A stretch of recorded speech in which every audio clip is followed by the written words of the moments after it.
오늘은 설교 시작 전에 한번 눈을 감고 같이 상상을 한번 해봤으면 좋겠어요. 네, 여러분 한번 눈을 한번 감아보도록 할까요? 네, 각자의 자리에서 눈을 한번 감아보고 한번 상상을 해보도록 할게요. 가평 수양관에서 여러분들이 여름 성경 학교를 하고 있다고 한번 상상해 보세요. 하나님의 말씀을 듣고 열정적으로 기도하는 모습, 오랜만에 친구들이랑 가평 수양관에 와서 이런저런 얘기들도 하고 신나는 물놀이도 하고 그렇게 재밌는 하루를 여러분들이 보냈어요. 그리고 저녁이 되어서 하나님께 예배드리는 시간이 되었다고 한번 상상해 보세요.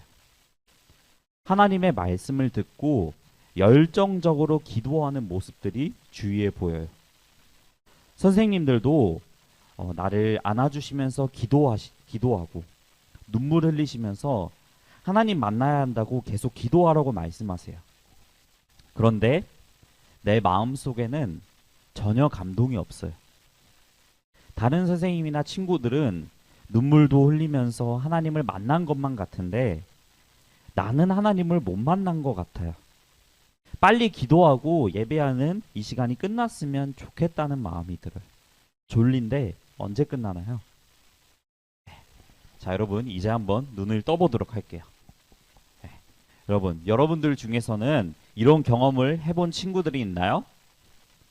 물론 성경학교 때 기도하는 중에 마음이 뜨거워지고 막 눈에서 눈물이 막 흐르면서 하나님을 만나게 된 신기한 경험을 한 친구들도 당연히 있겠지만 아무런 감동 없이 그냥 그 시간이 빨리 끝나기만을 바랬던 친구들도 분명히 있을 거예요. 자, 여러분, 그러면 그때 하나님을 못 만난 친구들은 하나님을 만날 수 있는 방법이 이제 없는 것일까요? 얼른 코로나가 풀려서 성경학교가 다시 열리게 될 때까지 그런 특별한 기회가 나에게 찾아오기까지 계속 하염없이 기다리기만 해야 할까요?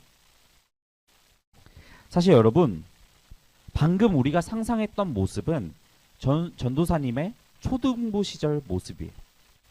그때 당시에 전도사님은 성경학교 때 열심히 기도하고 있으면은 마음이 뜨거워지고 눈에서 막 눈물이 흐르면서 하나님이 말씀하시는 음성도 듣는 그러한 신기한 경험이 곧 하나님을 만나는 것인 줄 알았어요. 하지만 여러분 나이 때에 전도사님은 그런 경험 한 적 한 번도 없어요. 대학생 되고 나서도 그런 경험한 일이 굉장히 드물어요. 하지만 지금 이렇게 서소문교회 초등부에 와서 하나님 말씀을 이렇게 여러분들에게 전하고 있죠. 어떻게 된 것일까요, 여러분? 하나님도 못 만난 사람이 거짓말치고 연기하면서 전도사인 척하고 있는 걸까요? 여러분, 우리가 하나님을 만날 수 있는 방법은 단순히 성경학교 때 울면서 열심히 기도하고 그러한 특별한 경험이 있어야지만 하나님을 만날 수 있는 것이 아니에요. 사람마다 다른 방법으로 하나님을 특별하게 경험할 수 있어요. 어떤 사람은 기도를 통해서 하나님과의 깊은 만남의 시간을 갖기도 하고 그래서 기도하는 시간이 너무 좋아서 하루에 몇 시간씩 기도하시는 권사님들도 계세요. 그리고 어떤 사람은 하나님을 찬양하는 중에 하나님을 깊이 만나요.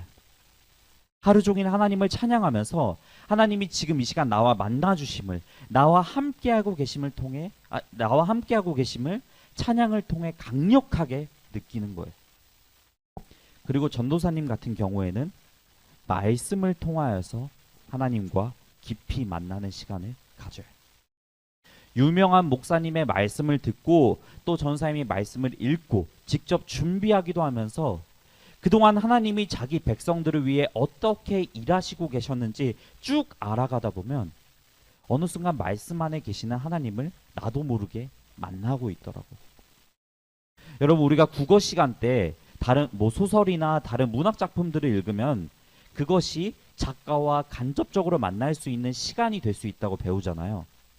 마찬가지로 성경 말씀을 읽고 듣다 보면은 말씀 안에 계시는 하나님과 말씀의 작가이신 하나님과 직접 간접적으로가 아니라 직접 만날 수 있는 시간이 될 수 있는 거예요. 그래서 여러분, 오늘은 하나님을 만날 수 있는 방법 중에 하나인 말씀에 대해서 구체적으로 여러분들과 얘기해보는 시간을 가지려고 해요. 여러분들 마음 가운데 하나님을 만나고 싶다는 생각이 그래도 분명히 있을 거예요. 마음 저 깊숙한 곳에 하나님이란 분 그래도 궁금한데? 라는 생각이 분명히 있을 거예요. 그 마음을 끄집어내면서 오늘 이 시간이 하나님을 만나기 위한 여러분들의 첫 번째 발걸음이 되기를 간절히 소망합니다. 아멘. 네, 여러분, 우리들은 교회에서 말씀의 중요성에 대해서 자주 들어요. 말씀은 굉장히 중요한 거니까 말씀을 많이 읽고 큐티 열심히 하라고 교회에서 그렇게 어렸을 때부터 배웠어요.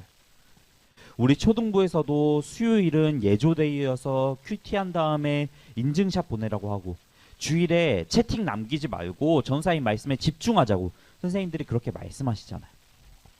우리 모두는 말씀이 중요하다는 것은 다 알고 있어요. 하지만 바쁘게 우리의 삶을 살아가다 보면은 말씀은 우리와 너무나도 먼 곳에 있어요. 말씀이 나의 우선순위에서 늘 밀려요. 말씀 읽는 것보다, 말씀 듣는 것보다 공부하거나 학원 가는 것이 더 중요하고 내 시간을 보내는 것이 말씀보다 더 중요해요. 왜 그럴까요? 가장 큰 이유는 말씀을 통해서 내 삶이 바뀐 경험이 한 번도 없기 때문이에요. 말로는 중요하다고 100번, 1000번이나 들었지만 말씀이 어떤 의미인지도 모르겠고 말씀이 내 안에서 어떻게 강력하게 일하고 있는지 경험하지 못했거나 느끼지 못했기 때문에 말씀은 항상 우리와는 늘 먼 곳에 있는 것이에요. 우리는 말씀을 가까이 하지 않는 삶을 사는 것이에요. 베드로전서 2장 2절에서 3절 말씀을 여러분들에게 한번 읽어드릴게요. 여러분들이 이해하기 쉬운 버전으로 한번 읽어드릴게요. 갓난 아기가 젖을 찾듯이 순결한 말씀을 사모하십시오. 그러면 여러분들의 믿음이 자라나고 구원을 받게 될 것입니다. 여러분이 주님께서 좋으시다는 것을 맛보았다면 틀림없이 그렇게 할 것입니다. 아멘. 방금 읽은 말씀에서처럼 우리는 말씀이신 예수님이 좋으신 분이시라는 것을 맛보았다면 틀림없이 말씀을 사모할 것이에요. 하지만 그것이 좋다는 것을 맛보지 못하고 내 삶이 바뀐 경험이 전혀 없으니까 우리는 그렇게 행동하는 것이에요. 하지만 여러분, 말씀은 분명히 우리를 변화시킬 강력한 힘이 있어요. 성경에 명명백백하게 나와 있어요. 오늘 말씀 히브리서 4장 12절 말씀. 이거 한번 넘겨주시겠어요? 네. 현대인의 성경으로 한번 다 같이 읽어볼까요? 네, 화면에 나와 있는 현대인의 성경 버전을 한번 다 같이 읽어볼게요. 시작.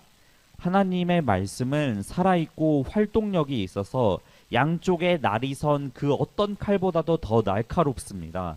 그래서 혼과 영과 관절과 골수를 쪼개고 사람의 마음속에 품은 생각과 뜻을 알아냅니다.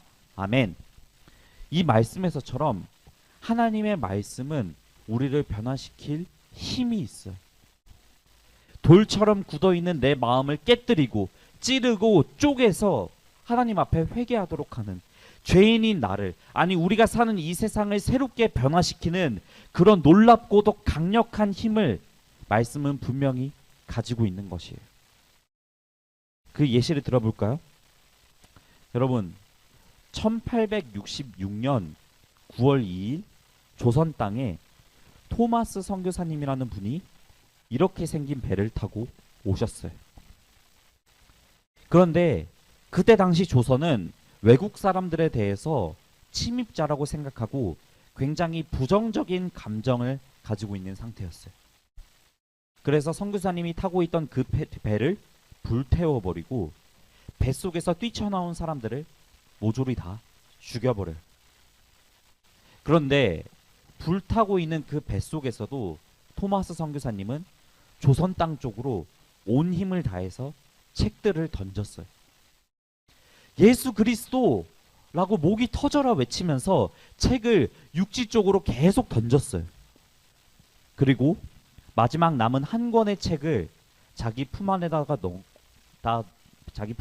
넣고 헤엄쳐 나왔는데 그 앞에는 선교사님을 죽이려고 기다리고 있는 조선 군인들이 있었던 것이에요. 그런데 선교사님은 자기의 목을 베러 온 조선 군인에게 웃으면서 이렇게 말했다고 해요. 이 책을 받으라고. 이 책을 제발 받아달라고. 여러분, 그때 그 책을 받은 박춘권이라는 조선 군인이 훗날 이렇게 말해요. 제가 여러분들에게 쉽게 풀어서 한번 읽어드릴게요. 내가 그때 한 서양 사람을 죽인 것은 지금 생각해도 이상한 느낌이 있다.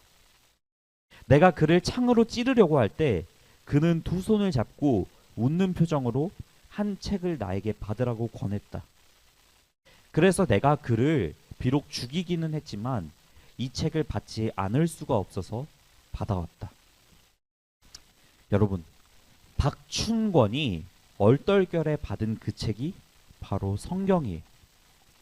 토마스 선교사님이 죽기까지 조선 땅 쪽으로 던졌던 그 책이 바로 성경이에요. 그리고 후에 성경을 읽은 박춘권은 요한복음을 읽고 그 안에 계신 하나님을 만나게 되지요. 그리고 하나님 앞에 회개하며 이전과는 변화된 삶을 살았어요. 훗날 그는 교회 장로님이 되는데 한국 교회의 부흥을 위해서 자기의 평생을 다 바쳤어요. 이처럼 여러분, 성경은, 하나님 말씀은 사람을 변화시키는 놀라운 힘을 가지고 있는 것이에요. 지금도 북한에서는 성경을 가지고 있는 것만으로도 잡혀간다고 해요. 그래서 여러분, 극동방송이라는 기독교 라디오 방송국에서는 성경을 느리게 읽어주는 프로그램이 옛날에 있었다고 해요. 북한 사람들이 몰래 동굴 속에 숨어서 성경을 하나씩 한 자씩 받아 적으며 읽을 수 있도록 그런 느리게 성경을 읽어주는 프로그램이 옛날에 있었다고 해요. 그 정도로 북한 그 정권이 두려워할 정도로 말씀이 가지고 있는 힘은 대단한 것이에요. 자, 그러면 이렇게 놀라운 힘을 가지고 있는 말씀을 앞으로 나는 어떻게 읽어야 할까요? 어떻게 말씀을 통해서 나는 변화될 수 있을까요? 여러분, 목마른 사슴이 시냇물 찾아 헤매듯, 이 찬양 들어본 적 있나요? 없나요? 아니면 뭐 어른들 버전으로는 목마른 사슴 시냇물을 찾아, 네, 찬양 가사로도 자주 사용되는데 오늘 본문 말씀 시편 42편 1절 말씀을 한번 다 같이 읽어볼까요? 시작.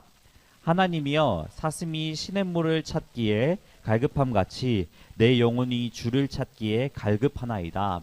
아멘. 네, 여러분, 여기에는 사실 숨겨져 있는 비하인드 스토리가 있어요. 여러분, 이스라엘이라는 지역이 우리나라와는 다르게 거의 사막 지역이잖아요. 물이 굉장히 귀한 환경이에요. 그래서 사람들이 사막 속에서 물을 구하고자 할 때 사슴을 활용하는 경우가 있다고 해요. 사슴의 한쪽 다리를 묶어놓고 사막을 다니다가, 그렇게 몇 시간이고 사막을 다니다가 물이 필요한 순간에 사슴을 딱 놔주면은 목마른 사슴이 기가 막히게 시냇물이 어디 있는지 바로 찾는다고 해요. 그렇게 사막에서 물을 구하는 방법이 있었다고 해요. 여러분, 사막에서 물을 찾고자 한 사슴의 마음이 어떠했을까요? 거의 눈이 뒤집혀가지고 앞뒤 안 가리고 본능적으로 물을 찾아야겠다는 생각밖에 없었을 것이에요. 여러분, 우리도 말씀 안에 이러한 마음이 있어야 하는 것이에요. 사슴이 시냇물을 찾아 헤매이듯 우리도 말씀을 읽을 때 말씀 안에 계시는 하나님을 만나고 싶다는 강력한 열망이 우리 안에 있어요. 우리도 세상이라는 사막 가운데 놓여져 있는 사슴과도 같아요. 그런 목마름이 하나님의 말씀을 통해서 채워질 수 있도록 그런 마음을 갖고 말씀을 읽어야 돼요. 이런 마음이 없이 그냥 많이 읽기만 하면은, 그냥 의무적으로 오늘 할당량 채웠다, 이런 마음으로 말씀을 읽으면은 아무런 의미가 없는 것이에요.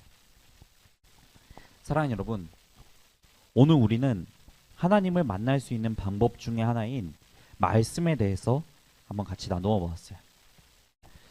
여러분들 마음 깊은 곳에는 하나님을 만나고 싶다는 그 간절함이 분명히 있을 거예요.